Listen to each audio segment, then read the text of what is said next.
La segunda venida de Jesucristo es la esperanza que tenemos los creyentes de que Dios está en control de todas las cosas y que es fiel a sus promesas y profecías de su palabra. En su primera venida, Jesucristo vino a la tierra hecho hombre, nació en un pesebre de Belén, tal como fue profetizado. Cumplió muchas de las profecías durante su nacimiento, vida, ministerio, muerte y resurrección. Sin embargo, hay algunas profecías respecto al Mesías que aún no se han cumplido. La segunda venida de Jesucristo será el retorno de Cristo para cumplir las profecías restantes. En su primera venida, Jesús fue el siervo sufriente. En su segunda venida, Jesús será el rey conquistador. En su primera venida llegó bajo las más humildes circunstancias y entró a Jerusalén en un burrito. En su segunda venida, Jesús vendrá con los ejércitos celestiales a su lado. La Biblia nos habla de señales que veremos en los últimos tiempos.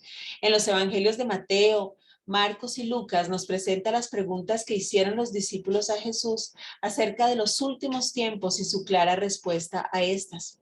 Los tres autores reflejan su personalidad única en su relato, se complementan, pero al final el mensaje es el mismo, lleno de esperanza quienes anhelamos la segunda venida de nuestro Salvador.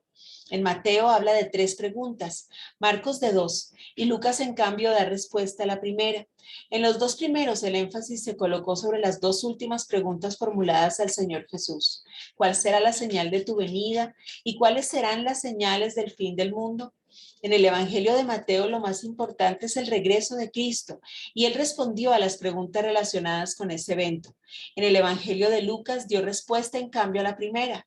¿Cuándo ocurrirán estas cosas? Jesús enfatizó el momento en que no quedaría en aquel lugar piedra sobre piedra, es decir, en la destrucción de Jerusalén. La primera no es profecía, sino historia, porque ocurrió con la destrucción del templo.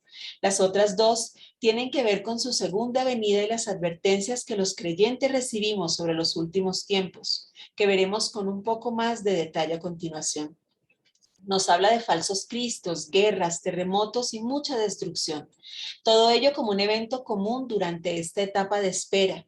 Desde que Caín mató a Abel hasta el día de hoy, solo hemos vivido 25 años de paz. Es decir, que es una manifestación de un mundo caído, pero no en sí una señal del fin, aunque sí nos anuncia que se harán cada vez más frecuentes y todo será más difícil a medida que el día se acerca. Veamos el relato en Lucas 21, donde a partir del versículo 8 nos dice, Jesús les respondió, cuidado, no se dejen engañar. Muchos vendrán y se harán pasar por mí diciendo a la gente, yo soy el Mesías o ya ha llegado la hora, pero no les hagan caso. Ustedes oirán que hay guerras y revoluciones en algunos países, pero no se asusten. Esas cosas pasarán, pero todavía no será el fin del mundo. Los países pelearán unos contra otros y habrá grandes terremotos en muchos lugares. En otras partes la gente no tendrá nada para comer y muchos sufrirán de enfermedades terribles. En el cielo aparecerán cosas muy extrañas que los harán temblar del miedo. Esa será una oportunidad para que ustedes hablen de mí. No se preocupen en pensar qué dirán para defenderse. Yo les ayudaré a contestar con inteligencia y ninguno de sus enemigos podrá contradecirlos ni decir que están equivocados. Es claro y hermoso como enfatiza que estas señales no deben infundirnos temor, sino al contrario, esperanza en nuestro corazón que anhela su regreso y amor a los perdidos que ante estos acontecimientos tendrán su corazón más abierto a escuchar acerca de nuestro Salvador y será Él quien nos dé sabiduría y convenza los corazones de ellos. Veamos a la luz de la Biblia estas señales. La Biblia describe algunas circunstancias y sucesos que ocurrirán en los últimos tiempos. Las escrituras llaman a este periodo el tiempo del fin, los últimos días o los tiempos finales. En Daniel 8:19 lo llama el fin de la ira, donde nos dice, he aquí, yo te enseñaré lo que ha de venir al fin de la ira, porque eso es para el tiempo del fin. Las profecías bíblicas explican algunas de las características de los últimos días. Nos dice que habrá guerras a gran escala y hambrunas. En Mateo 24:7 nos dice porque se levantará nación contra nación y reino contra reino y habrá pestes y hambres y terremotos en diferentes lugares. En Apocalipsis 6:4 también nos dice, y al que lo montaba le fue dado poder de quitar la tierra, de la tierra la paz, y que se matasen unos a otros, y se le dio una gran espada. Nos advierte también que habrá grandes terremotos, pestes o epidemias de enfermedad terribles como las que estamos viviendo actualmente. Nos lo describe así, dice, y habrá grandes terremotos y en diferentes lugares hambres y pestilencias, y habrá terror y grandes señales del cielo. También nos dice que aumentará el crimen y la maldad, que la mayoría de las personas dejará de amar a Dios y como resultado se enfriará el amor entre ellos. Y también que la humanidad dañará gravemente el planeta Tierra. Nos advierte además en 2 de Timoteo 3, del 1 al 5, que empeorará la actitud de las personas. Lo llama los tiempos peligrosos porque habrá hombres amadores de sí mismos, avaros, vanagloriosos, soberbios, blasfemos, desobedientes a los padres, ingratos, impíos, sin afecto natural, implacables, calumniadores, intemperantes, crueles, aborrecedores de lo bueno, traidores, impetuosos, infatuados, amadores de los deleites más que de Dios. Y dice que se verán grandes muestras de hipocresía religiosa. Nos advierte allí mismo en el versículo 5 que tendrán apariencia de piedad, pero negarán la eficacia de ella y nos manda a evitarlos. Por otro lado, nos dice que aumentará la comprensión de las profecías bíblicas, incluidas las que tienen que ver con los últimos tiempos. En Daniel 12:4 nos muestra cuando el Señor le mandó a Daniel cerrar las palabras y sellar el libro hasta el tiempo del fin. Dice, muchos correrán de aquí para allá y la ciencia se aumentará. Y vemos cómo actualmente está creciendo el entendimiento de las profecías y también los avances tecnológicos. Nos dice también que se predicarán las buenas noticias del reino por todo el mundo y que en general la gente será indiferente e incluso se burlarán de las pruebas que muestran que el fin está cerca. En Mateo 24, del 37 al 39, nos dice más como en los días de Noé, así será la venida del Hijo del Hombre.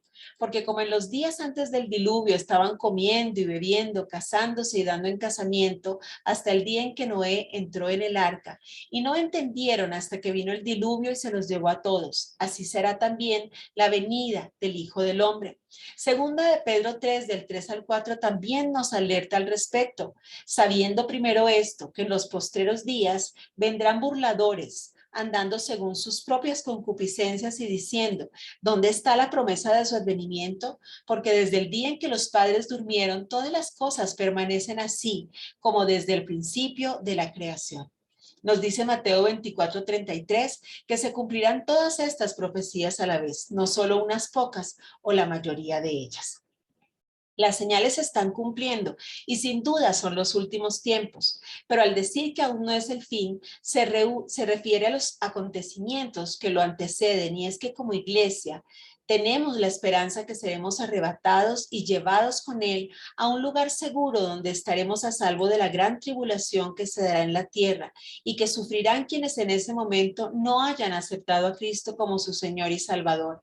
7 años de total destrucción que antecederán al momento glorioso de su regreso, de la segunda venida cuando se manifestará nuestro Señor en gloria y establecerá su reino. Momentos descritos con exactitud en Mateo 24 del 29 al 30, donde nos dice, e inmediatamente después de la tribulación de aquellos días, el sol se oscurecerá y la luna no dará su resplandor, y las estrellas caerán del cielo y las potencias de los cielos serán conmovidas. Entonces aparecerá la señal del Hijo del Hombre en el cielo, y entonces lamentarán todas las tribus de la tierra y verán al Hijo del Hombre viniendo sobre las nubes del cielo con poder y gran gloria. ¿Cuándo será esto? Nos dice claramente que la hora nadie la sabe.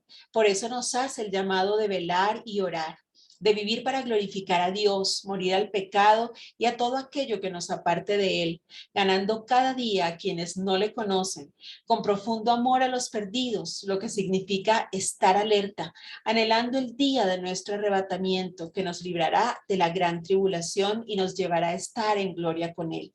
Solo hay una señal que no se ha cumplido y en la cual tú y yo tenemos una gran responsabilidad.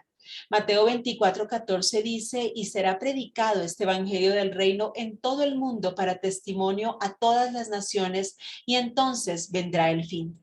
¿Sabías que aún existen 364 etnias que no han sido contactadas, que nunca han tenido contacto con el evangelio de Cristo? El mandato para nosotros, sus hijos, es claro y está expresado en Mateo 28, del 18 al 20, donde nos da nuestra gran comisión, que es ir a las naciones y hacer discípulos de Cristo, enseñándoles su palabra y llevándoles a salvación. ¿Y tú estás listo? Si este fuera el día en que el Señor viene por su iglesia, ¿tú y tu familia estarían a salvo? Es tiempo de levantarnos y ganar a nuestro entorno para Cristo.